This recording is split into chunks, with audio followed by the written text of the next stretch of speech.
My wife tried to pin a cheating scandal on me, to void the prenup, and take everything I owned. She screamed, "You're disgusting. My mother was right about you." I said nothing. I let her make the first move and file for divorce. Then, I turned the bogus evidence she planted into the very thing that would destroy her in court. Hey, Reddit. I+ here. I'm Adrian Knox, 35 years old. I specialize in counter-surveillance tech and advise private security companies. My lifestyle isn't glamorous, but it's stable, quiet, and deliberate. By the time I hit 30, my student loans were a thing of the past. I'd purchased a modest home in Portland with cash, built a reliable savings account, and kept my lifestyle minimal. No luxury brands, no social media flash. Just structure, control, and peace of mind. Then came Mara. She was 32, a veterinarian with warm eyes and a disarming smile that could melt through even the most guarded hearts. We met at a friend's low-key birthday gathering in the park. Unlike everyone else vying for attention, she was calm and quietly witty. She made snarky remarks about influencers, said she couldn't stand shallow consumerism, and always smelled faintly like cedar and pet shampoo. I remember thinking, finally, someone real. And for a time, that's exactly what she seemed like. She was funny, emotionally grounded, and easygoing. She spoke about rescuing stray dogs and planting herbs in a backyard garden. We grew close through hiking trips, long evening walks, and our shared dislike for people who lived online for attention. After a year of dating, I proposed. She cried like I had given her the stars. Still, I wasn't careless. I asked her to sign a prenuptial agreement, one I'd had prepared years earlier with a trusted family lawyer. It wasn't harsh, just protective. If either of us was unfaithful, the betrayed partner got everything. If she left without cause, she would only leave with what she brought: a 2014 Subaru, a couple of secondhand bookcases, and a milk frother that barely functioned. She acted like I had just handed her divorce papers on our wedding day. Stormed off, returned sobbing hours later, saying she understood I was just trying to safeguard both of us. Eventually, through tears and tense conversations, she signed. I thought we were on the same page. We married in a simple ceremony in a quiet garden. The first months were blissful. She filled the home with life, choosing wallpaper like it was a full-time mission. She said she needed some time before returning to work. I didn't pressure her. I wanted her to feel comfortable. 6 months in, things shifted. Mara's mood began to change erratically. One moment she was sweet and affectionate, the next she was distant and cold. She confessed she felt overwhelmed and stuck. I offered her time alone, weekend trips with friends, whatever space she needed. But instead of appreciating the gesture, she accused me of being emotionally unavailable. Then it got darker. One night I returned home earlier than usual and found her standing in the hallway, whispering into the phone, visibly shaken. When she noticed me, she jolted like I'd caught her mid-crime. She said she was talking to her sister. I let it go.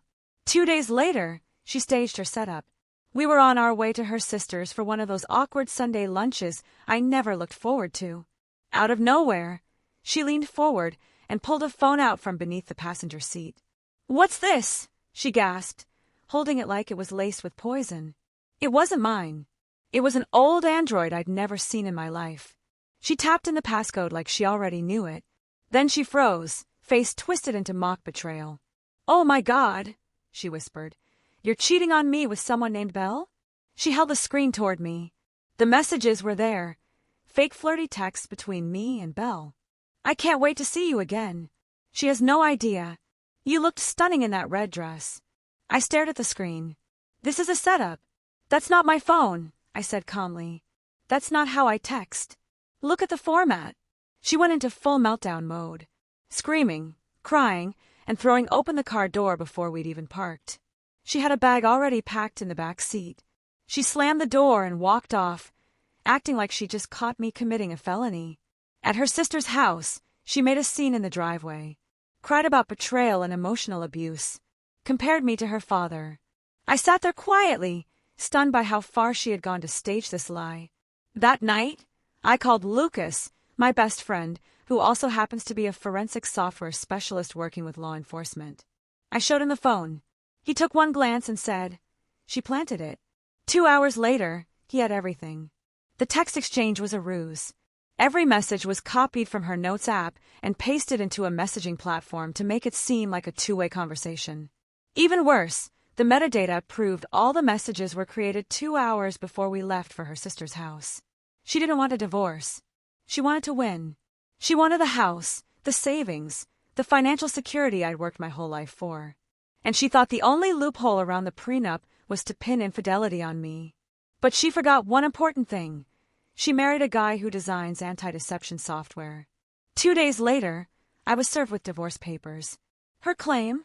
Emotional neglect, infidelity, and financial manipulation. She included screenshots, even a teary selfie taken in the mirror. Pathetic. I said nothing to her. I simply responded with a countersuit and submitted a list of evidence. Forensic analysis showing the messages were fabricated. Security camera footage of her rehearsing her discovery speech. A PayPal transaction where she paid a shady private investigator to tail me. Screenshots of her Reddit posts asking how to frame a partner in court for cheating. We subpoenaed her sister's messages and found texts from Mara saying, "If I play this right, I walk away with half. If he's dumb enough to fall for it, everything." My lawyer, Naomi, cool as ice and lethal in court, told me Mara belonged on a stage. "Now let's see," she said. "Will she get an award or a criminal record?" The day of the hearing, Mara arrived dressed in pearls and a knockoff Jackie Kennedy outfit. Her new lawyer, young, clearly out of his depth, approached us trying to settle quietly.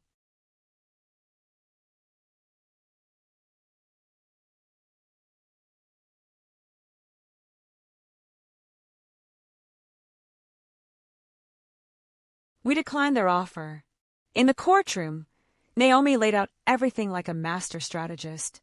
The burner phone, the copied messages, the surveillance footage of Mara rehearsing her tears in front of the mirror the night before her staged discovery, whispering to herself, "Just act like he stabbed you." She presented the bank statements, the Reddit threads, and my personal favorite, the email Mara sent to a shady investigator asking whether fabricated screenshots could hold up in court if printed. By the second slide, her attorney was speechless. By the third, Mara had stopped blinking entirely. The judge turned to her. "Do you have anything to say for yourself?" Her voice barely escaped her lips. "I just wanted to feel safe." His reply was sharp and final. "You weaponize lies for personal advantage. That's not self-protection. That's deception." He ruled, the prenup remains fully intact. No alimony. All legal costs fall on her. She left the courthouse with exactly what she came in with, a Subaru, a broken milk frother, and zero credibility. After the ruling, she chased me into the parking lot. "Adrian, please." I didn't turn around. "You don't owe closure to someone who tried to destroy your reputation with fake tears and digital trickery." A week later, she tried again, this time through her mother. Left a voicemail. "She was scared, Adrian. She truly loved you. It was just a mistake." No. People don't accidentally orchestrate a 6-month-long con and manufacture an affair from thin air. I changed the locks, froze all shared accounts, and filed for a restraining order after she tried sneaking in through the back patio just to talk. I sleep soundly now. She married a man she thought was a soft-spoken tech guy. She forgot that my expertise lies in detecting intrusions. She was the last virus. I built the firewall. A month passed. I thought it was over. The trap failed. The legal fallout finished. My life quietly moving forward. But people like Mara, and those who raised her, don't just vanish. They regroup. It began with a missed call. Then a voicemail I didn't bother to hear. Then a letter. Not from Mara, but from her mother, Claire. Claire always gave me the creeps. Her smiles were excessive. Her compliments on my home felt like a realtor evaluating a listing, and her version of kind was always laced with passive judgment. She once called me responsible, the way someone might describe a coffee filter that still works. Beneath the lavender perfume and pearls was the woman who taught Mara that love is simply another form of leverage. Her letter read, "Adrian, I write not as Mara's mother, but as someone who saw the goodness in you. You were patient, kind, gentle. We all make mistakes, and I won't excuse Mara's. But I've watched her fall apart these past few weeks. You were her grounding force. Please, give her a chance to speak. Just one coffee. If not for her, then for closure. warmly. Claire, this wasn't about healing. It was another attempt at control. I gave it 24 hours, then forwarded the letter to Naomi. Her reply, "They're testing the line.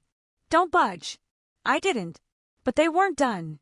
A week later, I attended a modest tech industry dinner with Ivy. I wasn't nominated for anything, just showing support.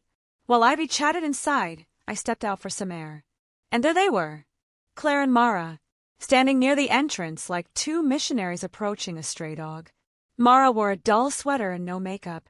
Claire wore that same fake worried expression she used when fishing for information about my salary during holiday dinners. They walked toward me. Claire began, "Adrian, we didn't mean to ambush you, but you've given us no way to reach you." I raised an eyebrow.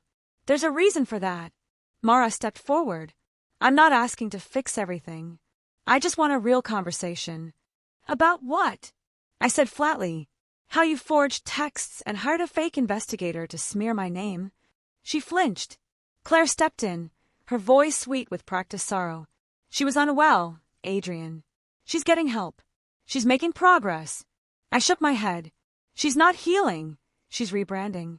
Claire's smile wavered. Mara dropped her gaze, playing the helpless act so hard it was almost theatrical. "I know you're seeing someone now," she whispered. "But maybe we could start over as friends." Friends.